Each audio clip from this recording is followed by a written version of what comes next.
আসসালামু আলাইকুম। আপনাদের জন্য সুন্দর এই ড্রেসটির সেলাই ভিডিও নিয়ে আসলাম। তো এখানে আমি ৩ ধরনের কাপড় নিয়েছি। মেইন ফেব্রিক আর ২ টা ফলস নিয়েছি। একটা সুতি আর একটা হচ্ছে শাটিন সিল্ক। তো সর্বপ্রথম আমি সামনের অংশের জন্য মেইন ফেব্রিকের সাথে শাটিন যে সিল্ক এটা অ্যাডজাস্ট করে নিব।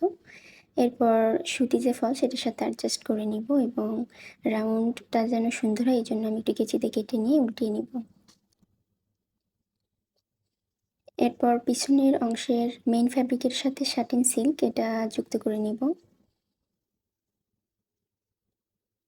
সুতি যে ফলস ছিল এটার সাথে যুক্ত করে নিয়ে আমি চেনটা লাগিয়ে কমপ্লিট করে নিব এবং বেবির মেজারমেন্ট অনুযায়ী আমি কোমর এবং বডিটা সেলাই করে নিব।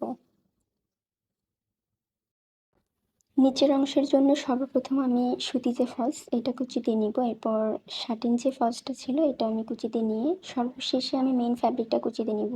সময় অল্প থাকার কারণে আমি বাকি সেলাই ভিডিওটা রেকর্ড করতে পারিনি, এই জন্য দুঃখিত। আমার ভিডিও যদি ভালো লেগে থাকে অবশ্যই লাইক, কমেন্ট, শেয়ার করবেন।